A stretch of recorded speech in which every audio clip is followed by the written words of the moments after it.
On aura 3 ou 4 sujets à évoquer sur Actu Matin ce matin pendant ces discussions.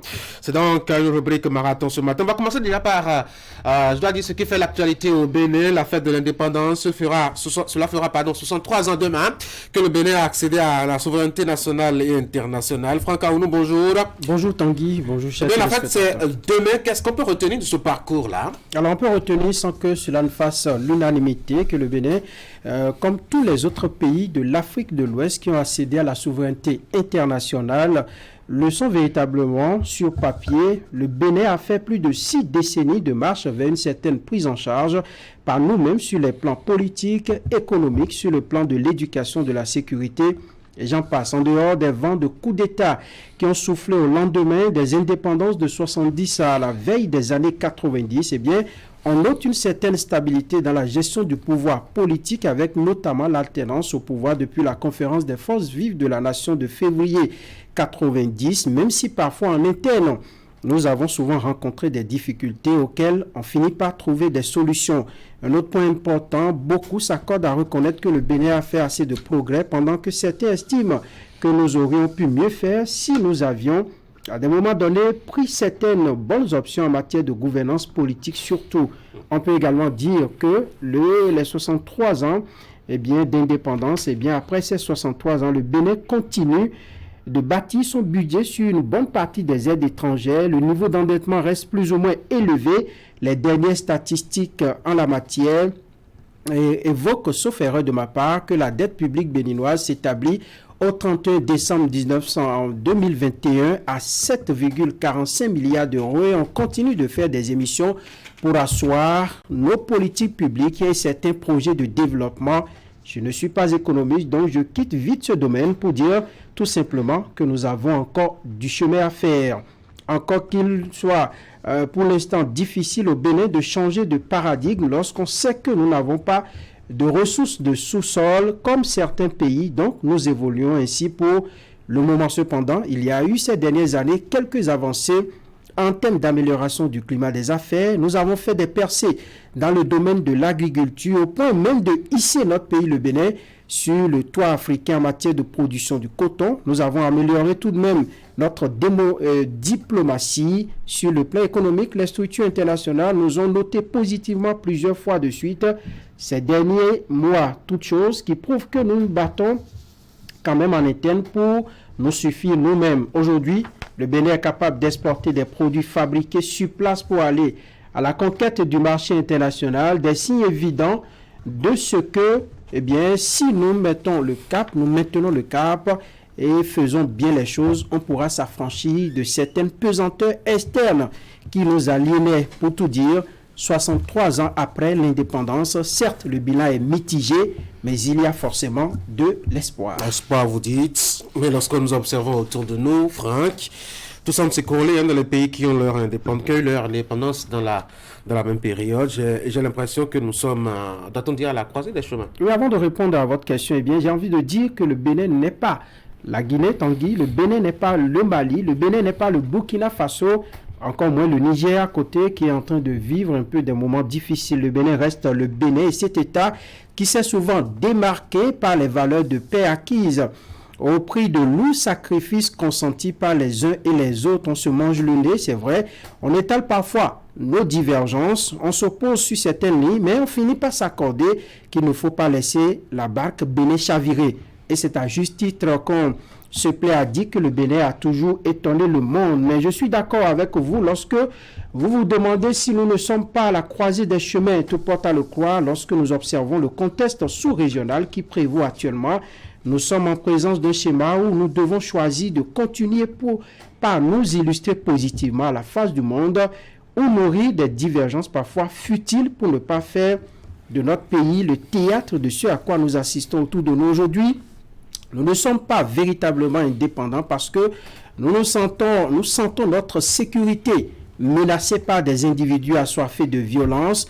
Nous nous sentons dépendants de leur envie de ne pas nous laisser respirer car à tout moment, ils peuvent surgir dans une localité, semer la terreur, la tyrannie et repartir. C'est un défi nouveau qui ne peut être relevé que si nous donnons la main chacun chaque individu aux autres. Pas question de faire une démarcation sur le sujet. Opposition, mouvance centriste, tout le monde est interpellé. Plus qu'une question de sécurité, la montée de l'extrémisme violent est une question de société, est un sujet de société que nous ne pourrons résoudre seuls. Penser qu'il s'agit d'une affaire des dirigeants, c'est se leurrer éperdument, car ailleurs, pas si loin de nous, je veux parler du Burkina Faso, ou au Niger, ce sont des prétextes avancés pour changer l'ordre des choses. Si nous voulons être indépendants, véritablement indépendants, nous devons faire des choix conséquents, choisir de nous parler et de nous regarder en face autour de la même table pour se dire les vérités. 63 ans, c'est l'âge de la sagesse. Chers amis, nous devons considérer ce niveau que nous avons atteint comme une arme que nous pouvons utiliser pour mettre en déroute l'ennemi commun, les auteurs de ces actes barbares. Le Bénin est bien entendu à la croisée des chemins parce qu'une mauvaise orientation de nos choix aujourd'hui pourrait nous rendre plus asservis que nous ne l'étions déjà, et ce choix revient à nous tous. Quoi que cela puisse nous coûter, nous devions chercher à comprendre ce que nous mettons dans l'indépendance, car après tout, c'est un état d'esprit. Oui, un état d'esprit et des conditions aussi. Franck Aono, merci beaucoup pour le commentaire. Monsieur, bonjour. William et Eric, je propose qu'on aborde, je dois dire, la thématique proposée par Franck sur 3 sujets. Les domaines de l'énergie après toutes ces années. Deuxième axe, les nouveaux défis que nous avons en face de nous. Et puis les nouveaux espoirs aussi. On va commencer déjà par les domaines de l'énergie. On a l'impression qu'on n'a pas beaucoup bougé en termes d'économie et surtout en termes de démarche pour asseoir davantage, je dois dire, la démocratie, la liberté d'expression et surtout le réel développement qu'on espérait si tant. Pourquoi est-ce que ça tâtonne, Eric? D'abord, je pense que c'est un fait, ce n'est pas un secret que sur la question de l'indépendance, il y a beaucoup d'aspects, il y a beaucoup de domaines dans lesquels nous continuons véritablement par nous chercher et qui parfois ne dépendent pas forcément de nous. Il y a de ces pesanteurs exogènes qui pourraient, bien entendu, ralentir notre élan. Tout compte fait, nous faisons notre chemin et puis nous évoluons. Oui, nous savons que il n'y a pas que le Bénin. Quand on parle d'indépendance et qu'on se pose la question est-ce que nous sommes véritablement indépendants, il faut voir également dans la sous-région tous les autres pays africains où vous avez de ces influences externes qui, dans une certaine mesure, ne veulent pas forcément que les États africains puissent véritablement gagner l'indépendance. Vous l'avez sur le plan économique, sur le plan des finances, bien d'autres domaines. Vous savez, nous continuons par chercher, par exemple, notre industrialisation. Nos matières premières ne sont pas forcément transformées sur notre territoire parce que cela pourrait être une menace pour d'autres puissances. Donc, je pense que c'est des options qu'il nous faut revoir si, dans les 60 prochaines années, nous ne voulons pas encore être au même niveau. William, pourquoi nous tâtonnons? Nous tâtonnons parce que nous sommes indépendants comme tous les pays du monde et que, comme tous les États du monde, nous dépendons les uns des autres, mais nous, particulièrement, nous avons une forme de dépendance parfois beaucoup plus courbée où certains éléments de dépendance, nous sommes beaucoup plus vulnérables vis-à-vis de certains éléments de dépendance. Par contre, sur le point de la démocratie, de la liberté, je pense que comparativement aux autres, nous avons fait un certain chemin. Un chemin qui, pour moi, est alloué, même si la courbe a repris la descente depuis quelques années, ou je ne sais pas si elle a stagné, cette courbe. Par contre, sur le plan de l'économie, sur le plan du développement économique, de l'employabilité, des questions sociétales, des droits socio-économiques et culturels, je veux parler de l'accès à la santé, l'accès à l'éducation de qualité, je veux parler de l'électrification. On fait beaucoup d'efforts, mais cela ne fait pas le reflet de notre âge, 63 ans de vie. On me dira peut-être que les choses sont en train de changer, que des actions se mènent. Et moi, je dirais que des actions n'ont pas manqué d'être menées pendant d'autres temps ou à une certaine époque. Mais bref, quelles que soient les actions qu'on fait, quelle que soit leur intensité, comparativement au passé, je reconnais qu'il y a toujours un fossé, que le Bénin a un taux de sous-emploi, on aime nous dire beaucoup plus, et de chômage. Intéressant encore que le Béninois, selon les standards des Nations Unies, n'a pas encore, le délai des Béninois n'est pas encore au dollar par jour, et que sur cette question, par exemple, nous dépendons encore assez de l'atmosphère internationale et donc que nous sommes assez vulnérables. Comment est-ce qu'on peut être dans ces conditions, c'est-à-dire des conditions climatiques assez intéressantes, des conditions, je dois dire, liées à l'agriculture intéressante. On a choisi d'adosser notre économie au développement de l'agriculture, pardon. Et pourtant, nous sommes toujours là à tourner en rond. Est-ce que ce n'est pas parce que quelque part on est un peu trop paresseux? Oui, il faut avouer que, comme je l'ai dit, au lendemain des indépendances, nous n'avons pas véritablement mieux appréhendé cette question-là. Nous nous sommes amusés pendant un temps, et lorsque vous vous amusez aujourd'hui, sachez que dans 3 ou 4 jours, cela peut vous rattraper. Ça peut vous rattraper même dans 10 ans.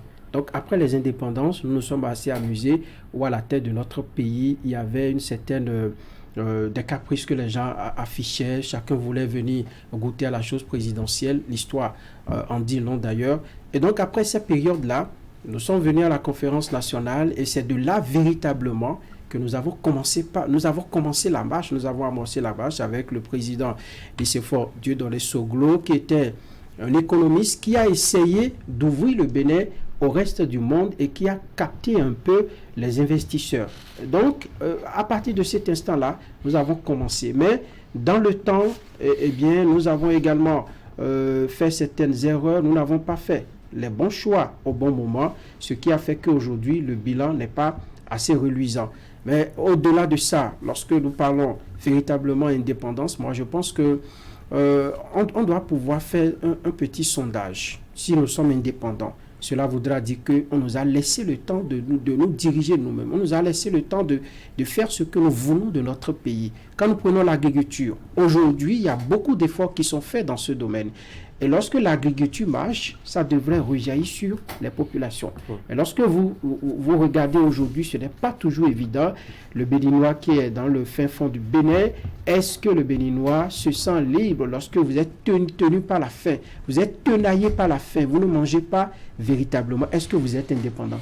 Et également, l'esprit que nous développons. L'esprit que nous développons, c'est de pouvoir s'accrocher au bien de l'État. Non, ça ne devrait plus être le cas 63 ans après, où des jeunes continuent de détourner. Vous entendez 60 milliards, vous entendez 100 milliards, vous entendez 250 milliards, et ça veut dire que ceux qui doivent construire le Bénin de demain n'ont pas encore conscience de ce qu'il faut préserver les biens qui appartiennent à tous. Dans ces conditions, nous ne sommes pas indépendants. Nous ne sommes pas indépendants. Voilà des cadres qui se retrouvent en prison, pendant que dans l'administration, nous n'en avons pas encore assez et les ressources sont dilapidées. Les politiques également, à des moments donnés, ne prennent pas les bonnes options. Il y a comme un peu, on prend en otage les populations et lorsqu'on finit d'assouvir un peu nos désirs, et puis eh bien, on ne pense plus à leurs conditions de vie. Alors, on avait quelques défis au départ en 1960, les questions, j'ai dit, développement de l'agriculture, industrialisation, autonomie alimentaire, défis énergétiques, etc. Et je l'ai dit tout à l'heure, on a fait le constat qu'on n'a pas vraiment évolué. Quand on cite ces différents domaines, on voit qu'en 60 ans, en tout cas, la marche n'a vraiment pas été au pas et au rythme qu'il fallait pour nous aider à mieux croître. Et à cela, il faut ajouter encore de nouveaux défis qui, ma foi, vont nous compliquer la tâche. La question de la sécurité, par exemple. Absolument. Je pense que sur l'ensemble de ces points, on peut se rendre à l'évidence que nous avons encore du travail à faire. Rien que l'agriculture, en 63 ans, elle n'est toujours pas mécanisée véritablement. Nous avons encore de nos paysans qui continuent par labourer la terre avec tout ce que vous savez comme instrument rudimentaire. Ne serait-ce que ça, on peut évoluer. On n'a pas forcément besoin d'attendre l'aide d'une puissance étrangère ou une volonté d'une puissance étrangère pour mécaniser son agriculture. Sur les questions d'indépendance énergétique aussi, je pense qu'il n'y a que peut-être ces 10 dernières années qu'on peut observer un forcing dans ce domaine où nous avons aujourd'hui une centrale par ici, une autre par là, pour pouvoir renforcer un peu notre capacité énergétique. Et donc, il faut dire que sur notre parcours, on s'est beaucoup amusé. on s'est beaucoup amusé. Des choix n'ont pas été suffisamment faits, il n'y a pas eu suffisamment de suivi dans nos choix de politique de développement, et nous en sommes là aujourd'hui.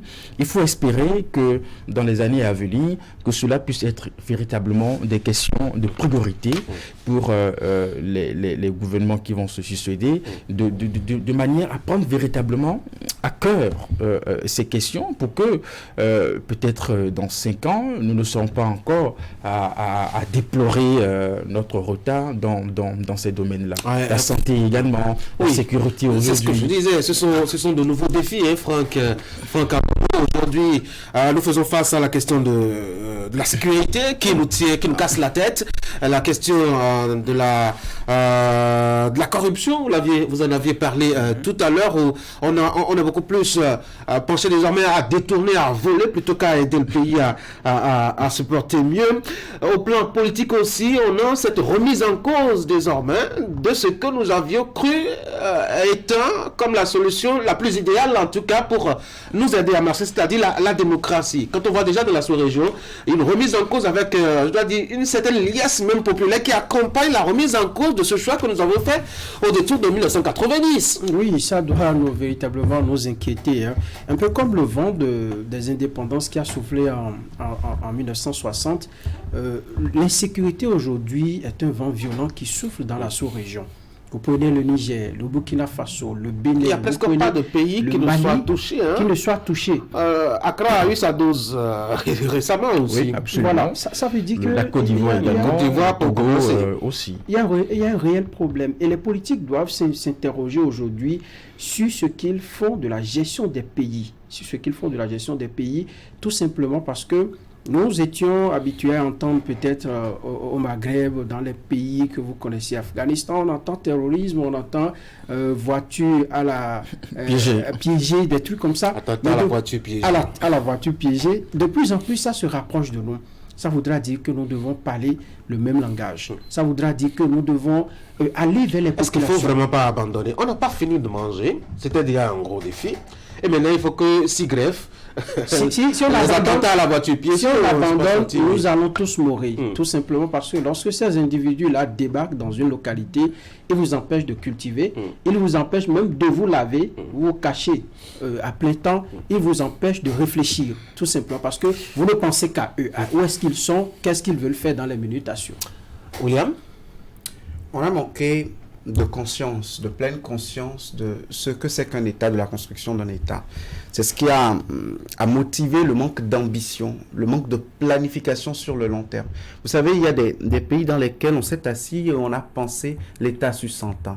Aux indépendances, nous n'en avions pas encore la conscience. Et même à un moment donné de l'histoire où nous avons voulu faire les états généraux de notre État pour le repenser sur une nouvelle base, très tôt le régionalisme a eu raison de nous. Après, très tôt, les clivages nous ont encore coupé les bouts sur le pied. Très tôt, les forces étrangères, les puissances étrangères, celles exogènes qui ont raison de nous parfois, se sont encore immixés, des gens ont vu encore leur tâche à un endroit ou à l'autre et cela a favorisé leur prise de position. Et je pense que c'est davantage pour ça qu'il faut militer désormais. Moi, je pense qu'il faut maintenant et pour toujours des gouvernants qui pensent un Bénin éternel, un Bénin qui ne va pas finir, et que dans chaque acte, dans chaque politique publique, dans chaque débat, pour chaque action, on réfléchisse à la pérennisation du Bénin dans un domaine ou dans l'autre. Vous savez, si ce n'est qu'après 63 ans que nous pensons encore à construire un hôpital de référence, un plateau technique, ne serait-ce qu'un seul hôpital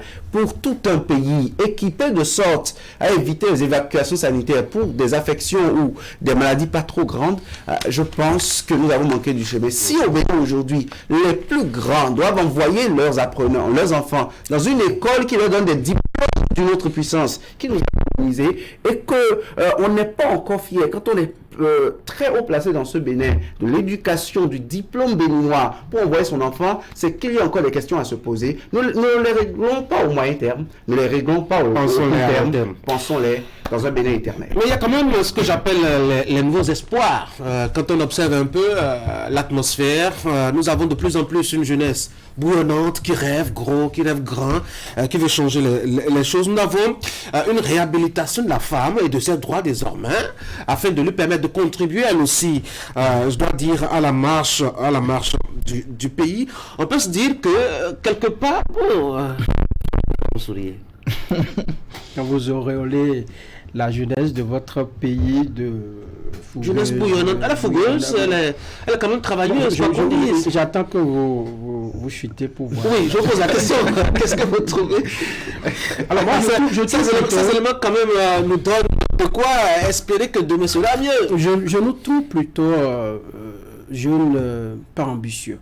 Ah oui? Pas ambitieux, tout simplement parce que vous prenez 5 jeunes aujourd'hui, ils vont vous dire je vais faire la politique. Ils vont tous en politique. Ils ne veulent pas véritablement. C'est ça l'ambition. Ah ouais, peut-être qu'ils ont des rêves pour leur pays. Non, justement, on voit un peu comment vivent les politiciens, on voit un peu comment vivent les députés, on voit un peu comment vivent les ministres. Et on pense qu'en allant là-bas, on peut se faire beaucoup de pognon. Alors qu'il y a des cadres qui doivent réfléchir.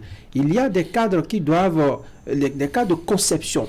Il y a des cadres qui doivent mettre en œuvre les politiques qui sont définies. Mais aujourd'hui, tout le monde veut faire la politique et même l'auto-emploi, on les fuit. Dans ces conditions, vous pensez que dans 20 ans, nous allons pouvoir construire notre pays, que nous pourrions prendre la relève. Les quelques jeunes, s'il vous plaît, les quelques jeunes à qui on a fait confiance. Vous voyez comment ils atterrissent. Ils arrivent aujourd'hui, on veut construire L+3, on veut avoir les belles voitures, on veut vivre dans un standing très élevé, on met la barre très haute. Ce n'est pas de cela que nous avons besoin. Nous avons besoin de gens qui acceptent de galérer. De construire, non pas de galérer, mais de se contenter de ce que l'on a. Et c'est là que j'ai apprécié un peu. On va faire de la misère une option, hein? La philosophie du chef de l'État qui dit, lorsque vous gagnez quelque chose, il faut faire vos programmes en fonction de cela. Il ne faut pas chercher lorsque vous êtes un journaliste comme moi. Vous êtes un journaliste comme moi. Si vous avez la possibilité de vous acheter une petite moto, une petite voiture, il faut vous en contenter. Mais lorsque vous cherchez à aller loin, lorsque vous êtes enseignant, vous êtes... et qu'on est prêt à travailler. Vous êtes dans l'administration publique et vous voulez avoir de grosses caisses, vous voulez vivre au-delà de vos moyens, il y a de quoi que vous perdez. Tomber dans la corruption. Eric, est-ce que Franck n'exagère pas un peu? Reste quand même dynamique. Regardez ces nombreuses start-up qui se créent, par exemple. Regardez ces petites entreprises qui sont mises en place. Regardez ces petits rêves, ces petites conceptions qu'on regarde sur la télé, etc. On a quand même une jeunesse qui bouge un peu. Absolument. Et puis ça frappe à l'œil. Je pense que c'est même une dynamique à l'échelle mondiale où nous avons de plus en plus une nouvelle jeunesse qui a envie véritablement d'aller de l'avant. Sauf que à l'intérieur des pays, il faut accompagner cette dynamique, cette ambition des jeunes par des volontés politiques assez ambitieuses. Vous savez, il y a plus sérieux. Quand en 63 ans, le CNHU n'a pas fini de perdre des vies pour défaut de groupe électrogène. Quand en 63 ans, à Dassa, le groupement des sapeurs-pompiers n'a pu aller sauver des vies parce qu'il n'a pas du matériel, je pense qu'il y a plus sérieux. Vous savez, quand bien même on peut observer cette dynamique, eh bien, à un moment donné, ça s'arrête.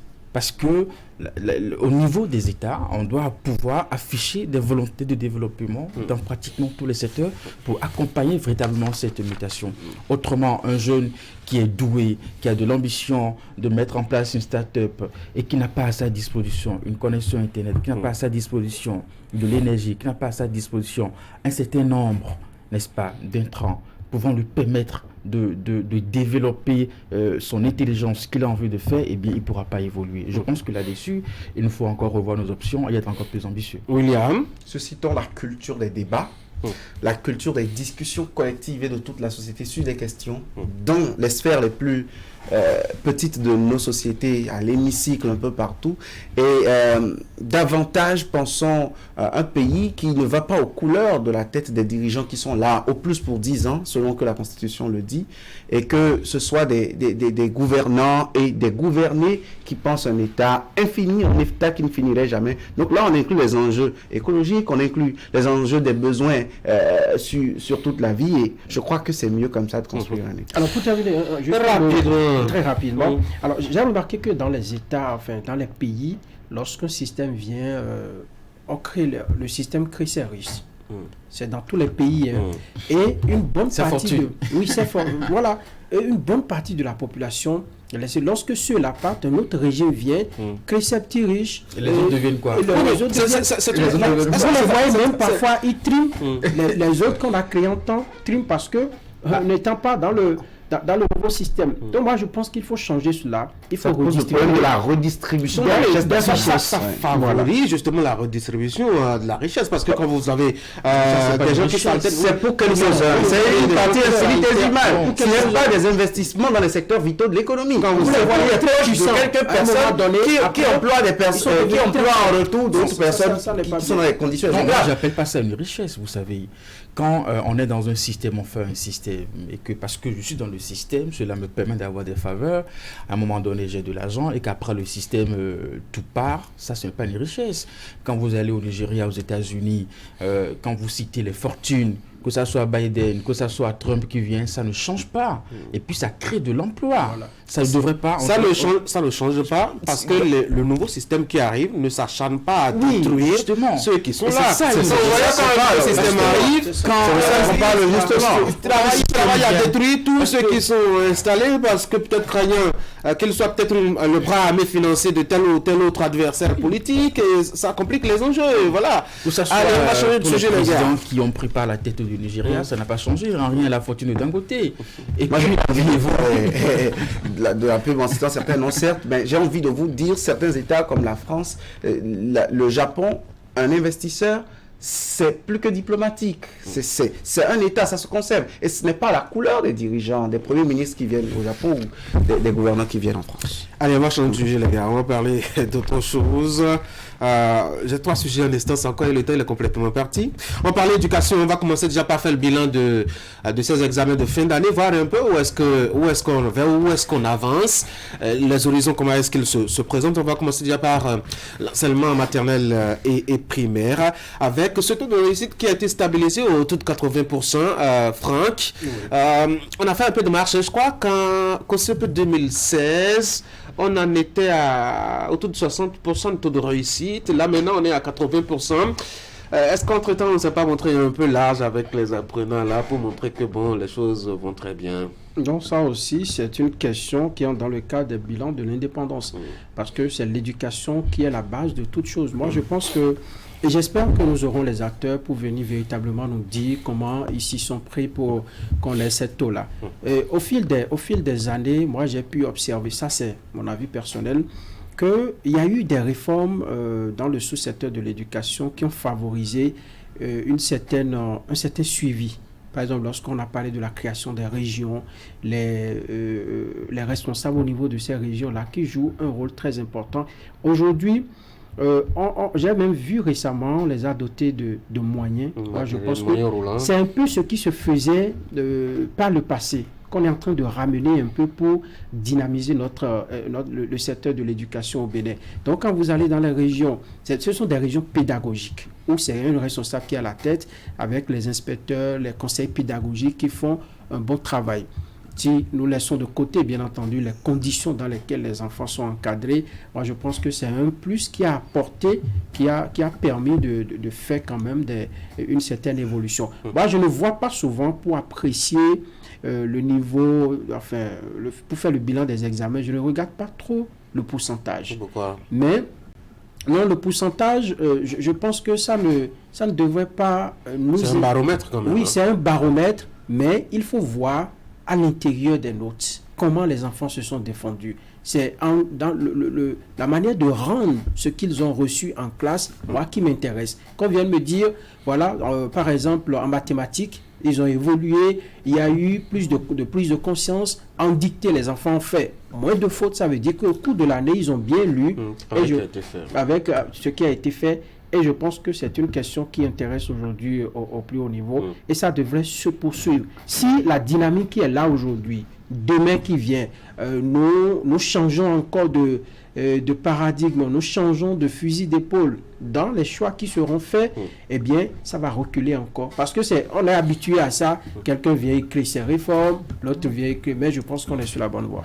Et Eric, moi, ce qui m'a intéressé surtout au niveau donc de ce secteur l'enseignement maternel et primaire. C'est cet accent qu'on met désormais à suivre les enfants, surtout du point de vue donc des apprentissages des mathématiques. On fouette beaucoup plus l'intérêt de l'enfant à s'intéresser aux mathématiques. Je crois que c'est plus intéressant que de faire passer plus aisément les enfants au niveau donc du bac C afin de promouvoir les mathématiques. On fait passer plutôt des lacunes. Mais en même temps, il faut faire attention à ne pas trop prioriser les mathématiques au détriment des lettres. Je suis un homme de lettres de toutes les façons. Absolument. Et pour vous conforter dans ce que vous dites, il y a un document produit par le ministère des enseignements maternels et primaires et qui justement fait observer que pour les examens du CEP de cette année en mathématiques et puis en lecture, il y a eu de meilleures performances, justement. Et je pense que c'est bien parce qu'on commençait déjà par avoir un peu de soucis avec nos enfants sur les matières telles que justement les maths. Je pense qu'on peut rester constant, n'est-ce pas, quant à l'avenir, justement, à espérer avoir plus tard des élèves, des étudiants qui, en matière de sciences, ont véritablement un bon niveau. Mais par contre, le même document fait observer que nous avons baissé côté dictée. Et je pense que c'est un problème pour cela que j'attire l'attention. Oui, les mathématiques, mais en même temps, il ne faut pas oublier les autres matières. D'accord, nous sommes d'accord, c'est un problème que nous connaissons et je pense qu'au niveau de la dictée, il y a encore des efforts à faire. C'est vrai que avant 2016, on avait un système éducatif un peu fragilisé par pas mal de problèmes. Le système s'est vu renforcé, déjà avec plusieurs réformes. Les cantines scolaires qui permettent aujourd'hui à des enfants de rester à l'école, de mieux apprendre. Les enseignants ont davantage plus de regard sur les enfants. Le Bénin a été salué d'ailleurs oui, en tant que patron. En la matière, c'est un modèle. En la matière, c'est un modèle. Nous avons plusieurs pays qui sont venus s'inspirer un peu de notre modèle et voir comment ça se passe véritablement. Même si là-bas aussi, les gens continuent de donner des il faut davantage je crois qu'il faut plus attention maintenant au grain de riz et la dictée, je pense que il faut certainement accentuer l'apprentissage, un peu comme par le passé, les années de Franck. Vous savez pourquoi ça baisse. Les enfants maîtrisent aujourd'hui les portables mieux que les adultes. Donc tout ce qui se fait, on donne même des travaux de recherche aux enfants sur Internet. Sur Internet. Dans ces conditions, on ne peut pas... Oui, mais c'est la marche du monde. On ne peut pas priver les enfants d'utiliser la technologie. Non, mais des dictées matinales, comme on le faisait avec de petites corrections. Ça, c'est une autre. On dit que c'est châtiment corporel. Mais Eric et moi, on a eu William, même s'il est plus jeune que moi, est-ce que nous avons connu les dictées matinales? Je ne crois pas. Il n'a pas eu de fessé. Voilà. Il n'a pas déjà essayé. Pas forcément de l'école nouvelle. Pas forcément les dictées matinales de l'école nouvelle. Mais je crois que dans l'approche par compétence aussi, il y avait des écoles qui ont intégré, et j'en ai eu droit, cette notion de dictée. Vous savez, je crois que le niveau a stagné en dictée, mais sur les performances spécialisées, je ne pense pas que ce soit seulement les mathématiques. C'était un alliage mathématiques et lecture pour voir en fait les deux pôles, lettres et sciences, pour faire un peu le ratio. Et je vois que les chiffres sont disponibles, il y a une certaine évolution, et ce n'est pas moins de la marge des 50%, on était en deçà des 50%. Là, on progresse, on tutoie 60% en matière de performance spécialisée, en plus des chiffres globaux qui nous sont communiqués, parce que comme Franck, les chiffres globaux sont étiquetés parfois d'être politiques, et on n'y prête pas forcément foi. Qu'est-ce que je dis? Pas ne pas prêter foi, mais on a envie de connaître un peu plus, de creuser, de savoir les critères de performance de ces apprenants. Je crois que c'est salutaire, et cela va rejaillir, qu'on le veuille ou non, d'ici quelques années, sur les performances au secondaire. Et si le cap est maintenu, pourquoi pas des rendements meilleurs au baccalauréat, au brevet d'études du premier cycle, et surtout dans les formations techniques qui sont davantage priorisées, où on a besoin de ces connaissances-là. Je pense que cela va donner également un vivier de jeunes gens, de jeunes adolescents, à même d'être formés dans des domaines compétitifs à notre époque. Alors, je sais qu'au niveau ministère, on est véritablement conscient de ce qu'on a encore des efforts à faire. Je pense qu'à la lumière des chiffres que nous avons évoqués, le ministère, déjà, dès la rentrée prochaine, mettra à disposition des documents élaborés pour permettre à des écoles, davantage des classes de CICP, de faire un suivi, notamment au niveau de la lecture et puis de la dictée. C'est pas déjà pas mal. Donc, on est convaincu au niveau État qu'on a vraiment un effort à faire au niveau des enfants en ce qui concerne la dictée. En tout cas, vous rassurez ces enfants candidats au CEP de l'année prochaine. Donc ça va chauffer, quoi. Sinon, quand vous rappelez les dictées matinales avec les fessées, ils doivent se dire, mais ces monstres-là, ils disent quoi à la télé ce matin? Je voudrais dire qu'on doit poursuivre les efforts en matière de renforcement de capacité des encadreurs, je vais parler des enseignants, en matière de recrutement du personnel, parce qu'il y a des groupes pédagogiques sur l'ensemble du territoire. Vous allez dans des complexes, il y a des groupes pédagogiques qui n'ont pas d'enseignants. On doit poursuivre les efforts en matière d'amélioration des conditions de travail. Là où on accueille les enfants, on doit pouvoir poursuivre. Et je sais qu'aujourd'hui, avec la petite peur qui plane dans le monde enseignant, les gens ne sont plus prêts à ne pas aller au cours, les gens ne sont plus prêts à ne pas à aller plutôt ailleurs qu'au cours. Je ne voudrais pas nommer ces lieux-là. Et donc, il y a quand même... Soufflez-nous ça, s'il vous plaît. Non, après l'émission. Les téléspectateurs ne seront pas contents de vous. Les enseignants, ce sont... rétention d'informations, ceux qui nous ont fait. Moi, je les admire beaucoup. Ah oui, il faut saluer ces braves enseignants, surtout au niveau de la maternelle et du primaire. C'est eux qui posent les bases, quitte à ce que les autres viennent compléter pour que le défi soit ce qu'il doit devenir. J'ai encore 2 sujets, mais le temps il est parti. 2? Oui, j'ai 2 sujets. J'ai Fraternité qui fait ses 10 ans. On doit en parler. Peut-être qu'on peut mettre ça à mercredi prochain. Joyeux anniversaire. C'est aujourd'hui. C'est toujours collègue. Oui. On va comprendre pourquoi je suis mieux inspiré ce matin. Oui, j'ai remarqué ça.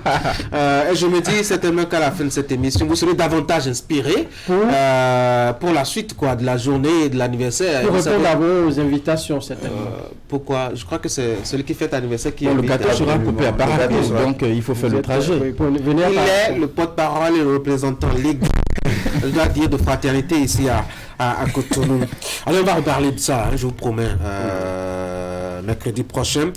Pour l'instant, on va dire joyeux anniversaire donc à Fraternité FM à Paraco et à ces différents acteurs-là, ces jeunes qui, ma foi, s'échinent chaque matin très tôt pour fournir les bonnes informations. Mais avant mercredi, je voudrais rendre hommage quand même à 2 hommes. Ah oui? Je voudrais rendre hommage d'abord à l'honorable Malik Sebougo Minan, qui est le promoteur de la radio, et à Rodrigue Azinongbe qui fait un travail remarquable. Un travail de fou, faut-il le dire. Un travail remarquable à Paraco. Je crois que c'est un projet inspiré, porté par Rodrigue Azinongbe. Ce sont sans fausse modestie, des gens qu'il faut encourager. Où on crée des initiatives, on crée des projets où sont réunis des jeunes qui se mettent à la disposition de la nation. Ce n'est pas facile d'informer, ce n'est pas facile de diriger une radio, ce n'est pas facile d'entretenir une radio et de la promouvoir. Donc moi, je voudrais leur rendre hommage. Ce que j'admire chez ce duo, c'est sa capacité à aller détecter où qu'il se trouve le petit talent et à le mettre au service de la maison. Que cela soit au niveau de Fraternité ou de l'ensemble du groupe de presse, ma foi, je pense que c'est vraiment à leur actif. On va en parler, c'est sûr. Voilà. Ça vous intéresse, ça vous dit? Le Niger? Pas maintenant. Pas maintenant.